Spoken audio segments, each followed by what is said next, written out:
आज जो कहानी मैं आपको सुनाने जा रहा हूँ वो सिर्फ कहानी नहीं, वो सुंदरकांड से निकली हुई सीख है जो हनुमान जी ने अपने जीवन और कर्मों से हमें सिखाई है। और अगर आपने इस सीख को समझ लिया तो आपकी आधी परेशानियां यही खत्म हो सकती है। ये कहानी है एक ऐसे इंसान की जो हर हफ्ते सुंदरकांड पढ़ता था, लेकिन फिर भी उसकी जिंदगी में संघर्ष खत्म नहीं हो रहे थे। संघर्ष में डूबा हुआ एक भक्त, नाम था दीपक, हर मंगलवार मंदिर जाता, हनुमान जी के सामने बैठकर सुंदरकांड का पाठ करता, आरती करता, प्रार्थना करता, लेकिन जीवन लगातार नुकसान। स्टार्टअप डूबने के कगार पर, बिजनेस पार्टनर अलग हो गया, दोस्तों ने दूरी बना ली, रिश्तेदार ताने मारने लगे और सबसे ज्यादा दर्द, घर से सपोर्ट नहीं मिल रहा था। एक दिन मंदिर में बैठकर उसने कहा, हे बजरंगबली, कहते हैं जो सुंदरकांड पढ़ता है उसके कष्ट दूर हो जाते हैं, तो फिर मेरे जीवन में इतनी परीक्षा क्यों? क्या मेरी भक्ति में कोई कमी है? तभी पीछे से आवाज आई, हल्की सी हंसी के साथ, भक्ति सिर्फ पढ़ने से नहीं समझने से पूरी होती है बेटा। दीपक ने तुरंत पीछे मुड़कर देखा, केसरिया वस्त्र पहने एक वृद्ध बाबा खड़े थे, आंखों में चमक और चेहरे पर अद्भुत शांति। पहला रहस्य, संगति की ताकत। बाबा बोले, बेटा तुम सुंदरकांड पढ़ते हो, लेकिन क्या तुमने उस पल को समझा जब हनुमान जी समुद्र पार करने से पहले रुके थे? दीपक बोला, बाबा हनुमान जी तो सर्वशक्तिमान थे, उन्हें किस बात का डर? बाबा मुस्कुराए और बोले, सर्वशक्तिमान थे लेकिन अपनी शक्ति भूल गए थे। जब लंका जाने का प्रश्न आया तो जामवंत जी ने उन्हें उनकी शक्ति याद दिलाई। जामवंत ने कहा, हे वीर हनुमान, तुम अपनी शक्ति भूल गए हो। तुम वो हो जो पर्वत उठा सकते हो, तुम वो हो जो समुद्र लांघ सकते हो। सोचो, अगर उस समय जामवंत ना होते, अगर सब कहते ये असंभव है तो क्या होता? सीख, हमारी संगति हमारा भविष्य तय करती है। अगर रोज तुम्हारे आसपास लोग कहते हैं तुमसे नहीं होगा, तुम औकात में रहो, तो तुम्हारी आत्मा भी धीरे धीरे मानने लगती है कि तुम नहीं कर सकते। लेकिन अगर एक भी जामवंत मिल जाए जो कहे तू कर सकता है, तो सोई हुई शक्ति भी जाग जाती है। दूसरा रहस्य, शक्ति पहले से है। दीपक बोला, बाबा हनुमान जी में तो शक्ति पहले से थी, मैं तो एक साधारण इंसान हूँ। बाबा ने कहा, हर इंसान के अंदर असीम शक्ति है, बस उसे जगाने वाला कोई चाहिए।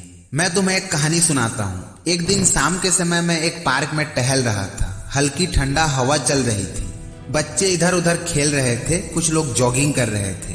तभी मेरी नजर लगभग 10-11 साल के एक बच्चे पर पड़ी। वो दौड़ लगा रहा था। पहले तो वो बहुत जोश में भाग रहा था, चेहरे पर आत्मविश्वास था, कदमों में तेजी, लेकिन कुछ ही देर बाद रफ्तार धीमी पड़ने लगी, सांस तेज हो गई, चेहरा लाल हो गया। वो रुक गया, झुककर घुटनों पर हाथ रखे, हांफने लगा और उसने अपने दोस्त से कहा, मुझसे नहीं होगा, मैं थक गया हूँ, अब एक भी कदम नहीं दौड़ सकता।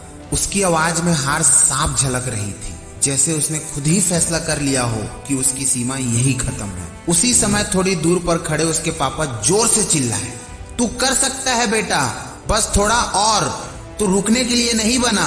बच्चे ने ऊपर देखा, उसकी आवाज में थकान थी, लेकिन उसके पापा की आवाज में भरोसा। फिर पापा ने दोबारा कहा, तू मजबूत है, मुझे पता है तू कर सकता है, दौड़, मैं यही हूँ, बस। इतना सुनना था कि बच्चे ने सीधा होकर फिर से दौड़ना शुरू कर दिया, और इस बार पहले से तेज, पहले से ज्यादा ताकत के साथ, जैसे अचानक से उसके अंदर एक नई ऊर्जा भर गई हो। वो दौड़ा, पूरा राउंड पूरा किया और अंत में मुस्कुराते हुए पापा के पास पहुंचा। अब सवाल ये है कि क्या उस बच्चे में ताकत पहले से थी, लेकिन उसे अपनी ताकत पर भरोसा नहीं था। उसे जरूरत थी किसी एक ऐसे इंसान की जो उस पर भरोसा कर सके। और उस दिन मुझे समझ में आया कि कभी कभी हम इसलिए नहीं हारते कि हम कमजोर हैं, हम इसलिए हारते हैं क्योंकि हमें कोई याद नहीं दिलाता कि हम मजबूत हैं। एक 16-17 साल का लड़का अपने दोस्त के साथ टहल रहा था। कुछ देर चलने के बाद वो अचानक रुक गया, थोड़ा थका हुआ सा बोला, यार मुझसे अब और नहीं चला जा रहा, इतनी भी ताकत नहीं बची कि मैं घर तक पैदल जा सकूं। भाई एक काम कर, मुझे तू अपने बाइक से घर छोड़ देना प्लीज। उसकी चाल ढीली थी, कंधे झुके हुए, चेहरे पर आलस और थकान साफ दिखाई दे रहा था। उसका दोस्त हंस रहा था, लेकिन वो सच में मान चुका था कि अब मुझ में ऊर्जा नहीं बची। तभी अचानक पास की गली से आवारा कुत्ता भौंकते हुए बाहर आया और सीधा उसी लड़के की तरफ दौड़ पड़ा। पहले तो वो लड़का घबरा गया और फिर अगले ही सेकंड जो लड़का कह रहा था कि मुझ में चलने की भी ताकत नहीं, वो इतनी तेज दौड़ा, इतनी तेज कि उसके दोस्त भी पीछे छूट गए। वो बिना पीछे देखे भागता गया और सीधे अपने घर के गेट तक पहुंच गया। दरवाजा बंद किया और फिर हाँफते हुए खड़ा हो गया। अब जरा सोचिए, अभी 2 मिनट पहले वही लड़का कह रहा था मुझ में चलने की भी ताकत नहीं बची, तो अचानक ये ताकत आई कहां से? ताकत बाहर से नहीं आई थी, वो पहले से उसके अंदर थी। बस उसे जरूरत थी जगाने की। डर ने वो कर दिया जो समझ नहीं कर पाई थी। उस दिन मुझे एक बात समझ में आई कि हम सब अपनी ताकत को कम आंकते हैं। जब तक जिंदगी हमें मजबूर नहीं करती, हम अपनी असली क्षमता को नहीं पहचानते। लेकिन फर्क सिर्फ इतना है कि कुछ लोग मजबूरी में भागते हैं और कुछ लोग समझदारी से अपनी ताकत जगा लेते हैं। तुम भी अपने अंदर के शक्ति को कम आंकते हो। तुम्हें खुद पर भरोसा नहीं, क्योंकि आसपास के लोगों ने तुम्हें भरोसा नहीं दिया। तीसरा रहस्य, अपनों की नकारात्मकता। दीपक बोला, बाबा बाहर वालों को तो छोड़ भी दूं, लेकिन घर वालों का क्या करूं? पापा कहते हैं सिक्योर जॉब कर लो, बड़ा सपना मत देखो, हम मिडिल क्लास लोग हैं। बाबा ने गंभीर होकर कहा, बेटा तुम उनकी बातों से नफरत मत करो, वो डर से बोलते हैं, अनुभव से बोलते हैं। हनुमान जी ने कभी ये नहीं सोचा कि अगर मैं असफल हुआ तो उन्होंने परिणाम की चिंता श्री राम पर छोड़ दी और छलांग लगा दी। सीख, तुम्हारा काम है कर्म करना, परिणाम भगवान पर छोड़ दो। चौथा रहस्य है, डिसीजन लेने के बाद पीछे मत देखो। जब हनुमान जी ने ठान लिया कि सीता माता का पता लगाना है, तो उन्होंने बीच रास्ते में रुककर ये नहीं सोचा कि मैं कर पाऊंगा या नहीं। उन्होंने बस एक काम किया, श्री राम का नाम लिया और आगे बढ़ते गए। समुद्र आया, राक्षस आए, सुरसा आई, लेकिन वे रुके नहीं। सीख, डिसीजन लेने के बाद शंका के लिए जगह मत छोड़ो। पांचवा रहस्य, लंका दहन का असली अर्थ। बाबा ने कहा, क्या तुम जानते हो लंका दहन का असली मतलब?